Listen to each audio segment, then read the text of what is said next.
Welcome to the PT on Ice Daily Show, brought to you by the Institute of Clinical Excellence. My name is Dustin Jones. I'm one of two lead faculty member in the older adult division with my partner in crime, Christina Previtt. We teach the modern management of the older adult curriculum, that is Essential Foundations, or MMOA Essential Foundations. That's our 8-week online course that leads into MMOA Advanced Concepts, which is another online course. And then we also have MMOA Live. That's the 2-day weekend course. And all of those things culminate into the CERT MMOA. We are currently in both cohorts of the online courses, Essential Foundations and Advanced Concepts, and having some awesome discussions with those clinicians.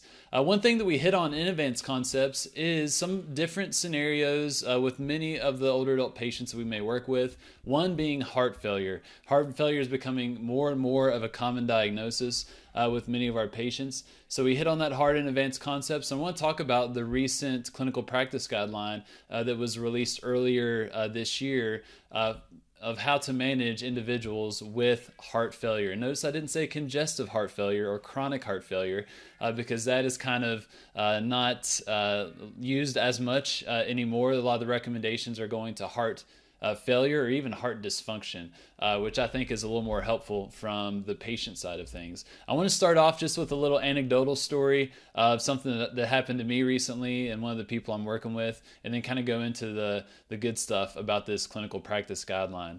So I'm working at Stronger Life. So Stronger Life Fitness is in Lexington, Kentucky. It's a group-based older adult fitness training program that's operating within a CrossFit box.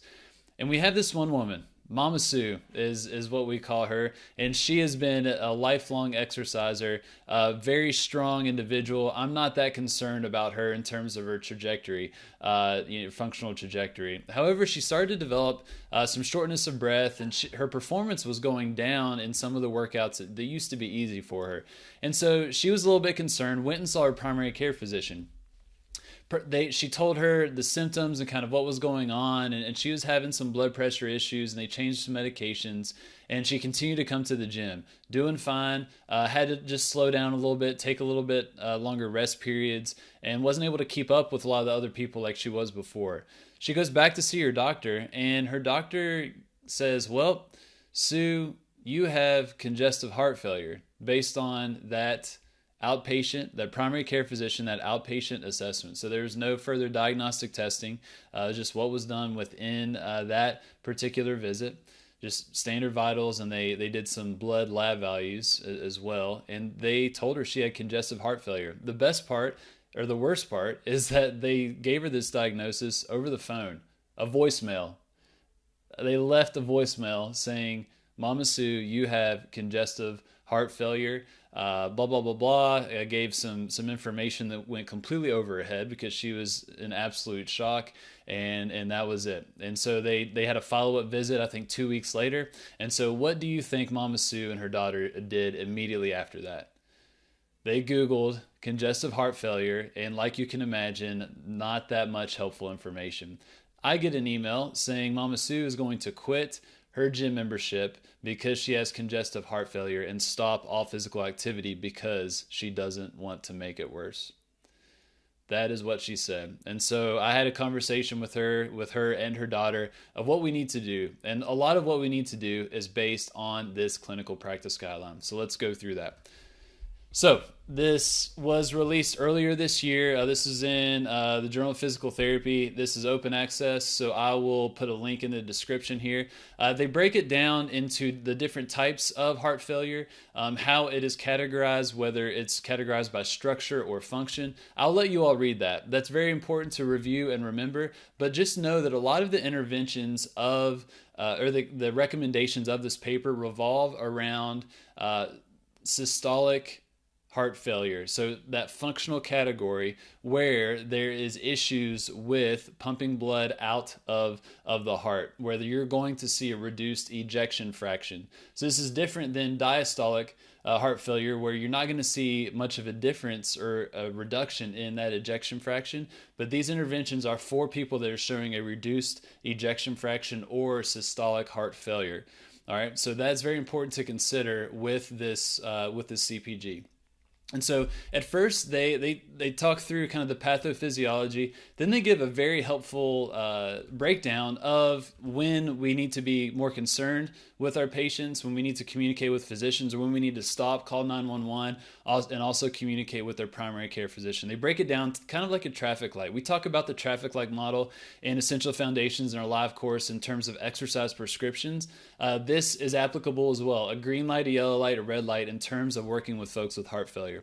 So we'll start with the red light. So for us, the physical therapists or even the occupational therapists, this is when symptoms indicate overt decompensation and an immediate visit to the emergency department or physician's office. So this is the red light or red zone.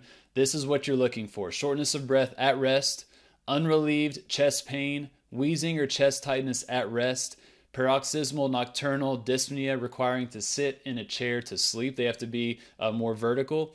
Weight gain or loss of more than 5 pounds in 3 days, and then confusion. That weight gain or weight loss is a huge one. I know in the home health setting, folks that do have heart failure, we're often, whether it's the PT, the OT, the nurse, are getting their weight every visit and encouraging our patients to track their weight in a diary or a journal as well. Managing or monitoring weight is absolutely huge, along with the other vitals with folks that have heart failure. So that's the red zone. This is when you need to call the physician. You're likely going to be calling 911 as well. Now, the yellow zone. So this is when symptoms may indicate an adjustment in medications and therefore warrants communication with the physician.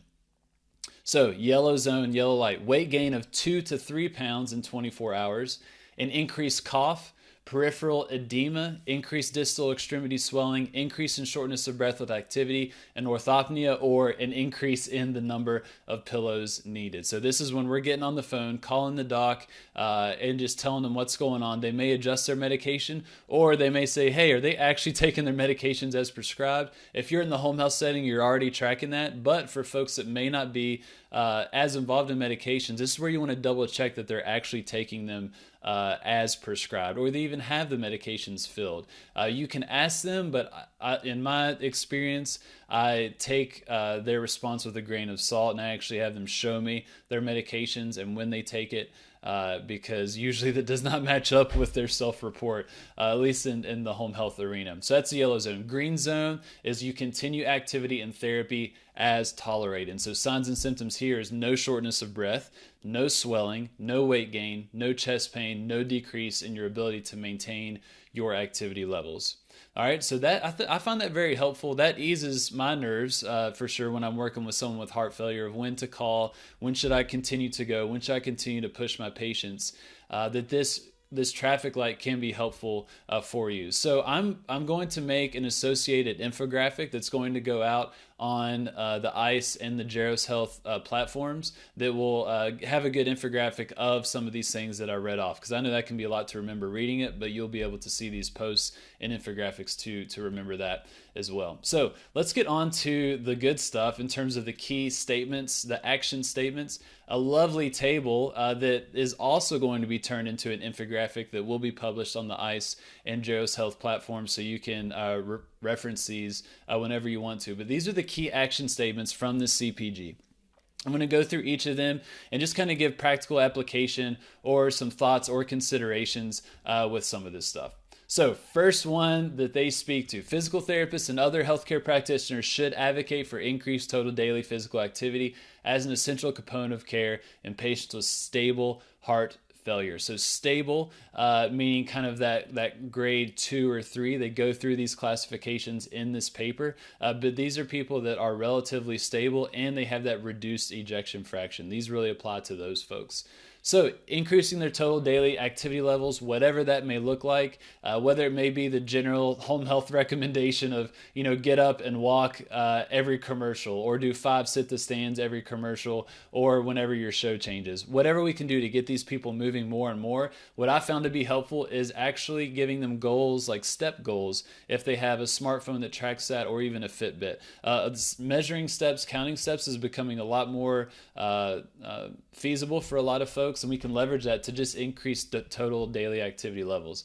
Number 2, educate on and facilitate chronic disease management behaviors. So this is where we're talking about nutrition, where we're talking about sleep, that they're actually following the nutritional recommendations based on the healthcare team. They're taking their medications when they need to take it. They're tracking their vitals. They're also tracking their weight, like I mentioned before.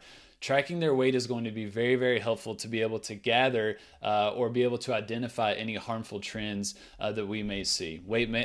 Measuring weight is absolutely huge. Number 3, prescribe aerobic exercise training. So these may start to seem a little more familiar if you regularly listen to our segment on Wednesdays. Physical therapists must prescribe aerobic exercise training for patients with stable class 2 or 3 the heart failure with the reduced ejection fraction using the following parameters. They have a pretty wide array of parameters here, but based on the articles that showed some pretty strong evidence, this is what they recommend. 20 to 60 minutes at an intensity of 50 to 90% of their peak VO2 or just peak output or peak work. They're going 50 to 90% of their max in terms of effort.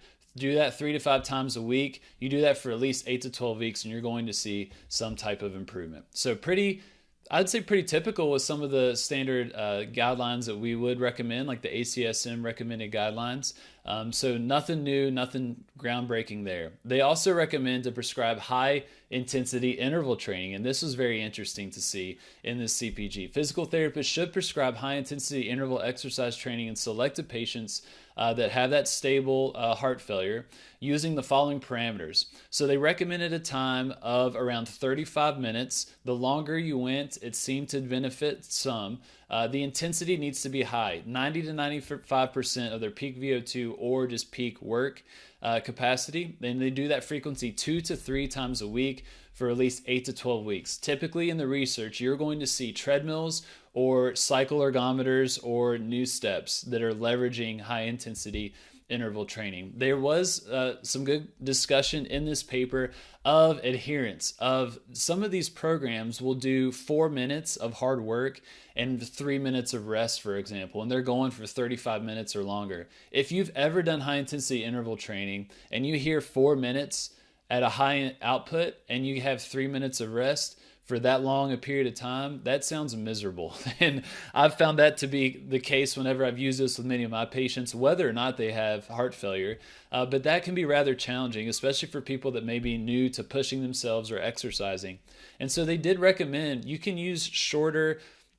definitely use shorter work intervals and also short rest intervals as well. So maybe doing 1 to 2 minute work intervals, more of an all-out effort, and then maybe doing 1 to 2 minute rest intervals as well, whether it's active rest or no rest. But some of these shorter chunks can be more manageable for folks, and I found that to definitely be the case. And what I've found too with a lot of people that I'm working with, those shorter durations actually allow them to reach that high intensity that we're looking for. Something for 4 minutes long, it's very easy for a lot of folks just to kind of start to cruise a little bit if they're on the new step or if they're on a bike. But if it's for a shorter period of time, that gives them more space to be able to really push it and then have adequate rest afterwards. So go with their recommendations, but anecdotally, I've found much shorter work intervals and rest intervals to be a little more feasible for a lot of people and increases the odds of them actually adhering to that.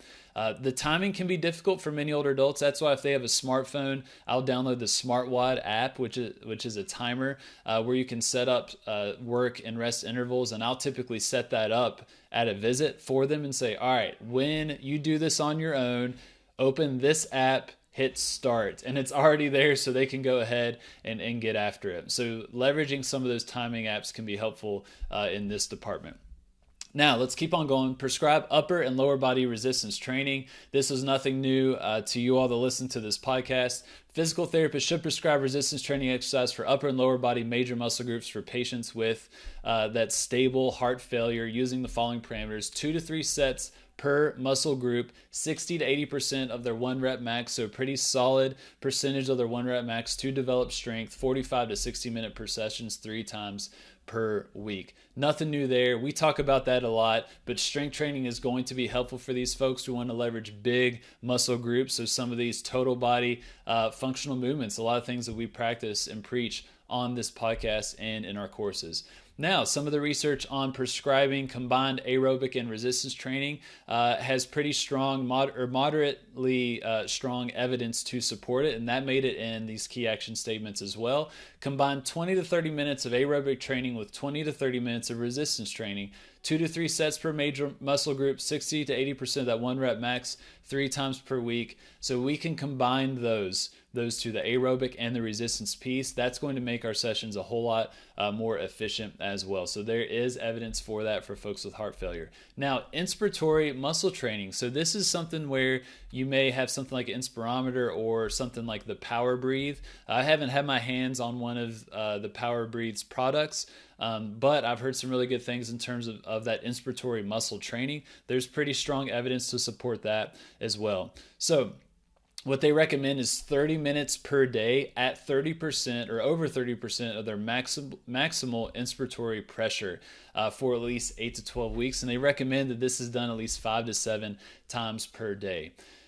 Some patients that I've had will be discharged from whatever setting, let's say into home health, and they'll have a piece of equipment. Some physicians really support some of the evidence and will use that with their patients. However, I've not seen this to be standard across different physicians that give that diagnosis of heart failure. So this may be a conversation you want to have with the PCP and the patient as well.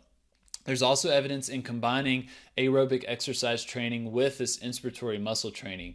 So get them on a new step or a bike or a treadmill and have them perform that inspiratory muscle training concurrently as they're doing that aerobic training. So there is some moderate evidence for that, similar to combining the aerobic and the resistance training piece, but it made it on these key action statements, which I thought was really, really awesome to see.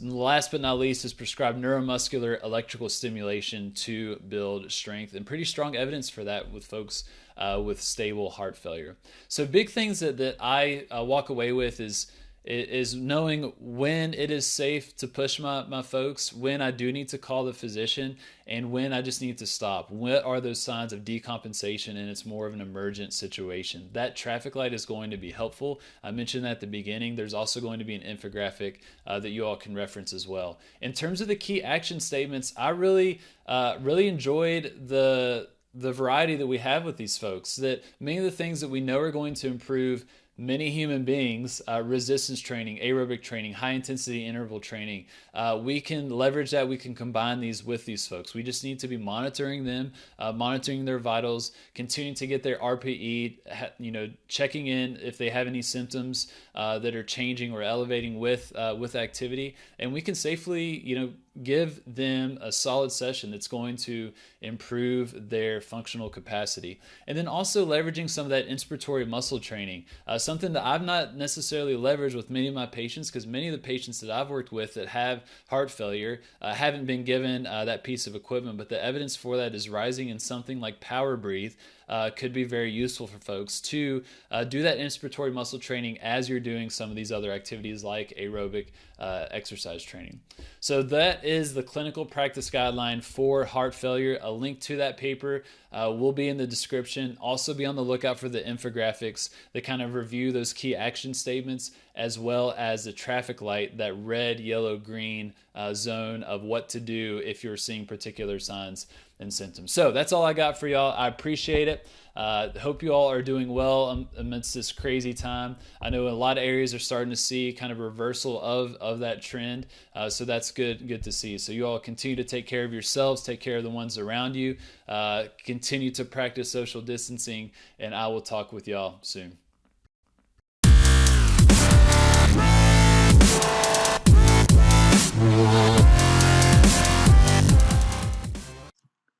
Hey, thanks for tuning in to the PT on Ice Daily Show. If you enjoyed this content, head on over to iTunes and leave us a review. And be sure to check us out on Facebook and Instagram at the Institute of Clinical Excellence. If you're interested in getting plugged into more ICE content on a weekly basis while earning CEUs from home, check out our virtual ICE online mentorship program at ptonice.com. While you're there, sign up for our Hump Day Hustling newsletter for a free email every Wednesday morning with our top 5 research articles and social media posts that we think are worth reading. Head over to ptonice.com and scroll to the bottom of the page to sign up.